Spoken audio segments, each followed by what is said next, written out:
다 같이 사도신경으로 우리의 신앙을 함께 고백하시겠습니다. 나는 전능하신 아버지 하나님, 천지의 창조주를 믿습니다. 나는 그의 유일하신 아들, 우리 주 예수 그리스도를 믿습니다. 그는 성령으로 잉태되어 동정녀 마리아에게서 나시고 본디오 빌라도에게 고난을 받아 십자가에 못 박혀 죽으시고 장사된 지 사흘 만에 죽은 자 가운데서 다시 살아나셨으며 하늘에 오르시어 전능하신 아버지 하나님 우편에 앉아 계시다가 거기로부터 살아있는 자와 죽은 자를 심판하러 오십니다. 나는 성령을 믿으며 거룩한 공교회와 성도의 교제와 죄를 용서받는 것과 몸의 부활과 영생을 믿습니다. 아멘. 다같이 찬송가 520장 듣는 사람마다 복음 전하여 함께 찬송하시겠습니다.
오늘 우리에게 주시는 하나님의 말씀은 신약성경 마가복음 2장 1절에서 12절까지의 말씀입니다.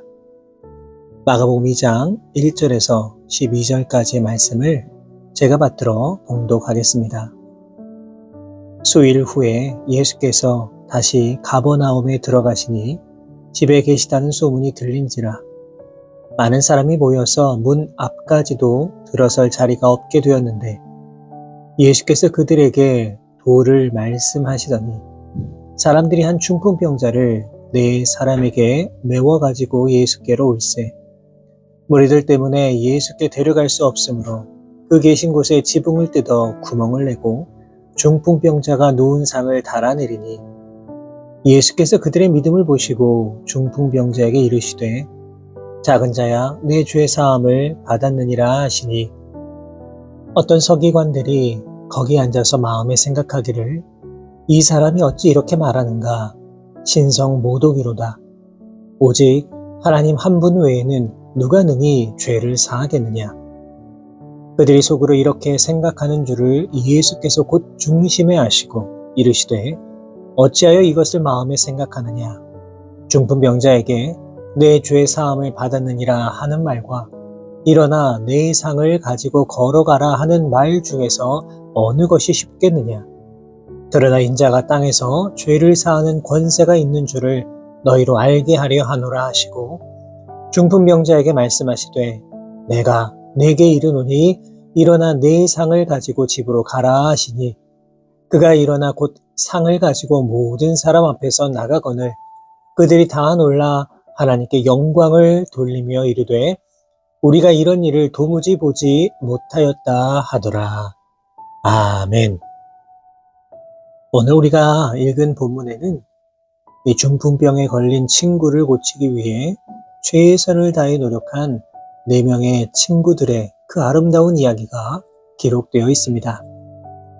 당시만 하더라도 중풍병은 거의 불치병이었고 아무런 희망도 미래도 없는 사람이었다고 말할 수 있습니다. 어쩌면 중풍병에 걸린 당사자도 그리고 그의 가족들도 그냥 그렇게 살다가 죽을 수밖에 없다고 생각했을지 모릅니다. 그렇기에 어쩌면 이 중풍병자는 완전히 절망에 사로잡힌 인생을 살고 있었을 겁니다. 그러나 오늘 본문에 나오는 이들, 그러니까 이 중풍병자의 친구들은 이 사람을 결코 포기할 수가 없었습니다. 이들은 중풍병에 걸린 친구를 위해 너무나도 대담한, 어쩌면 위험한 결단을 하게 됩니다. 오늘 본문을 보시면 이 4명의 친구들은 중풍병에 걸린 친구를 주님 앞으로 데리고 나옵니다. 이들이 이렇게 할 수 있었던 이유는 무엇입니까? 그것은 바로 믿음 때문입니다. 오늘 본문 1절의 말씀을 보시면 예수께서 가버나움에 들어가시니 예수님이 오셨다는 소문이 들렸다 이렇게 말하고 있습니다. 잘 아시던 예수님은 당대 최고의 스타셨습니다. 예수님이 계시는 곳이라면 언제나 수많은 사람들로 인산인해를 이루었습니다. 본문 2절도 그것을 기록하고 있습니다. 얼마나 많은 사람들이 모였는지 문 앞까지도 들어설 자리가 없었다고 말합니다. 이들도 예수님에 대한 소문을 들었던 것이 분명합니다. 예수님이 어떤 분이신지, 어떤 능력이 있는 분이신지, 얼마나 많은 이들의 병을 고치셨는지 분명히 들었습니다. 그렇기에 이들은 예수님께 병든 친구를 데리고 나올 수 있었던 것입니다. 이후에 이들이 보여준 행동은 무엇입니까? 너무나도 사람이 많아 예수님께 나올 수 없었기에 이들은 예수님 계신 곳에 지붕을 뜯고 중풍병자가 누운 침상 그대로 예수님 앞에 달아 내립니다. 한번 생각해 보십시오. 이 얼마나 위험한 행동입니까? 지붕을 뜯다가 밑에 있는 사람들이 다칠 수도 있고 혹시라도 부실하게 집이 지어졌으면 지붕이 내려 앉을 수도 있습니다. 누운 침상 그대로 매달아 내리려면 뜯어낸 크기만도 어마어마했을 것입니다. 침상을 매달아 내리는 일도 보통 일이 아닙니다. 내 귀퉁이를 끈으로 매달아 내렸을 테니 이 균형이 안 맞으면 자칫 침상이 떨어질 수도 있는 위험천만한 상황입니다. 하지만 그럼에도 불구하고 이 모든 어려움을 감내하고 이들이 이러한 행동을 보여준 이유가 무엇입니까? 그것이 바로 믿음입니다. 예수님께 나가기만 하면, 예수님을 만나기만 하면 병을 고칠 수 있다, 깨끗해질 수 있다, 행복한 인생을 다시 살아갈 수 있다는 그 믿음으로 인하여서 이들은 예수님께 나올 수 있는 모든 수단과 방법을 다 동원한 것입니다. 예수님도 그렇게 말씀하십니다. 오늘 본문 5절입니다. 예수께서 그들의 믿음을 보시고 중풍병자에게 이르시되 작은 자야 내 죄사함을 받았느니라 하시니. 예수님은 무엇을 보셨다고 하셨습니까? 그들의 믿음을 보셨다고 말씀하셨습니다. 사랑하는 여러분, 주님께서는 우리의 믿음을 통해 구원의 역사를 이루어 가심을 기억하시기 바랍니다. 우리가 너무나 잘 알고 있듯이 한 영혼이 구원받는 그 놀라운 역사가 일어나기 위해서는 먼저 구원을 받고 먼저 믿고 먼저 기도한 누군가의 간절한 믿음이 있어야만 합니다. 바라기는 우리의 믿음을 통해 주님 모르는 영혼들이 감동을 받고 변화를 받아 반드시 주님 앞에 돌아오는 그 놀라운 역사가 우리의 삶 가운데 가득 일어나게 될 수 있기를 주님의 이름으로 축복합니다. 우리가 기억해야 될 것은 이 네 친구들의 과감한 결단입니다. 이들이 수많은 사람들에게 둘러싸인 예수님의 모습을 보고 오늘은 도저히 예수님을 만날 수 없을 것 같다, 이렇게 포기할 수도 있었습니다.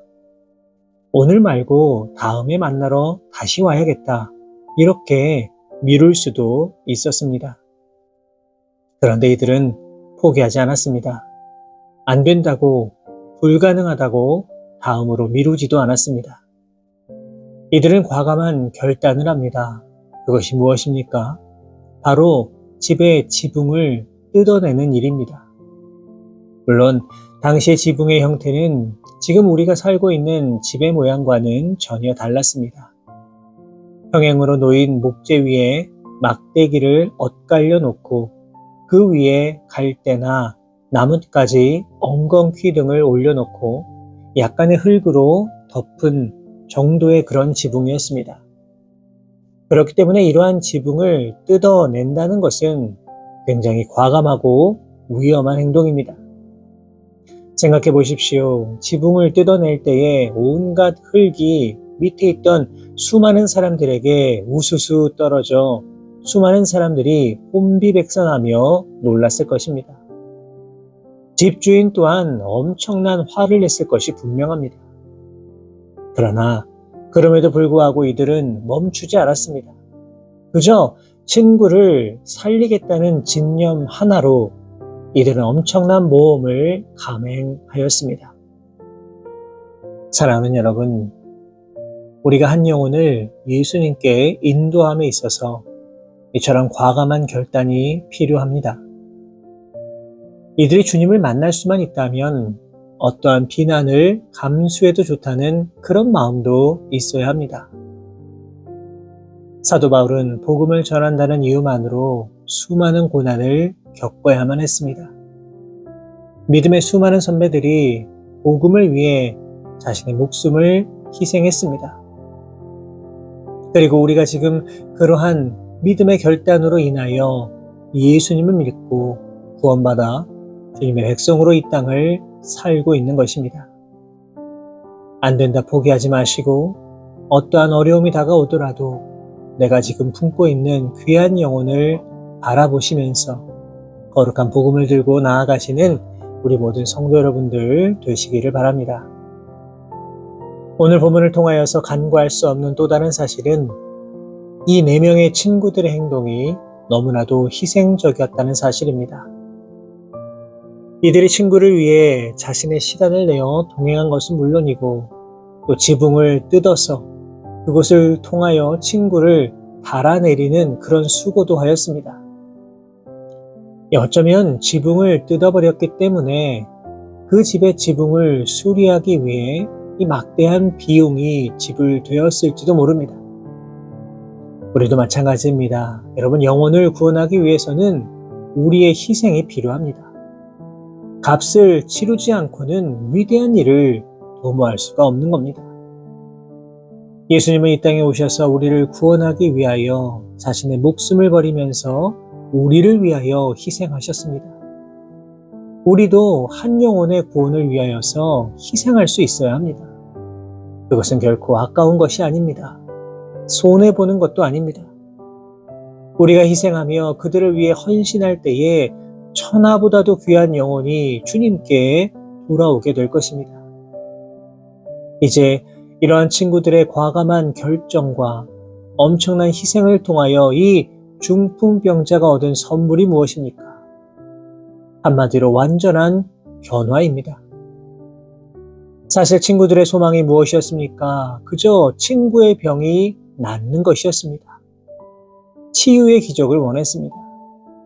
그런데 예수님 앞에 나온 이들에게 예수님께서 하신 첫 번째 말씀은 치유의 말씀이 아니었습니다.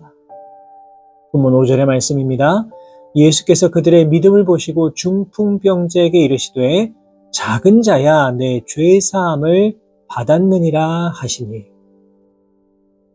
예수님께서 이렇게 말씀하신 이유가 무엇이었을까요? 병자의 치유에는 관심이 없으셨던 것일까요? 그렇지 않습니다. 본문 11절을 보시면 내가 네게 이르노니 일어나 내 상을 가지고 집으로 가라 이렇게 말씀하신 이후에 이 중풍병자의 병이 모두 나아 일어나 걸어가는 모습을 볼 수가 있습니다. 여러분, 그렇다면 예수님께서 죄 사함의 선포를 하신 이유는 무엇일까요? 그 이유는 겉사람의 치유보다 속사람의 치유가 보다 근본적인 인간의 문제임을 보여주신 것입니다. 속사람의 치유 없이 아무리 겉사람을 치장하더라도 그것은 진정한 행복이 아님을 보여주신 것입니다. 사랑하는 여러분, 예수님을 만나는 순간 우리도 죄 사함을 받아 우리의 겉사람뿐 아니라 우리의 속사람도 우리의 영혼도 새로워지는 그 놀라운 역사가 일어남을 믿으시기 바랍니다. 그렇기 때문에 예수님을 만나는 것, 예수님 앞에 나오는 것이 참으로 중요합니다. 예수님을 만나야 새로운 인생, 변화받은 인생을 살아가게 되는 것입니다. 우리가 예수님 모르는 이들에게 줄 수 있는 최고의 선물은 바로 예수 그리스도, 그분의 이름을 전하는 것입니다. 안 된다 포기하지 마시고 외면하지 마시고 오늘도 영적으로 죽어가는 그 영혼을 위하여서 우리가 줄 수 있는 최고의 선물 예수 그리스도의 그 놀라운 이름을 전하며 예수님을 만날 수 있도록 인도해 주실 수 있는 우리 모든 성도 여러분의 귀하고 복된 삶의 모습이 되실 수 있기를 주님의 이름으로 축원합니다. 기도하겠습니다. 참 좋으신 하나님 아버지, 은혜와 사랑에 감사를 드립니다. 죄로 인하여 죽을 수밖에 없는 죄인이었지만 주님께서 우리를 사랑하셔서 독생자 예수 그리스도를 보내주시고 예수님의 귀한 사랑으로 인하여 죄사함 받아 날마다 천국 바라보며 의지하며 살아갈 수 있는 이 놀라운 은혜를 우리 모두에게 더해 주신 것 감사를 드립니다. 주신 말씀을 기억합니다. 병에 걸린 친구를 고치기 위해 과감하게 결단하고 행동한 친구들의 그 모습을 통해, 그리고 병을 낫기 원했던 병자가 병 고침의 은혜뿐만 아니라 죄 사함의 은총까지 받아 누린 것처럼 주님 모르는 영혼들이 주님 앞에 나올 때에 우리의 겉사람뿐 아니라 속사람도 새로워질 수 있음을 기억하며 나아갈 수 있도록 인도하여 주옵소서. 오늘 하루도 우리와 온전히 동행하여 주시고 주님을 영화롭게 하며 살아갈 수 있는 우리 모두의 삶의 모습 되게 하여 주옵소서. 이 모든 말씀 우리 주님 예수 그리스도의 이름으로 기도하옵나이다. 아멘.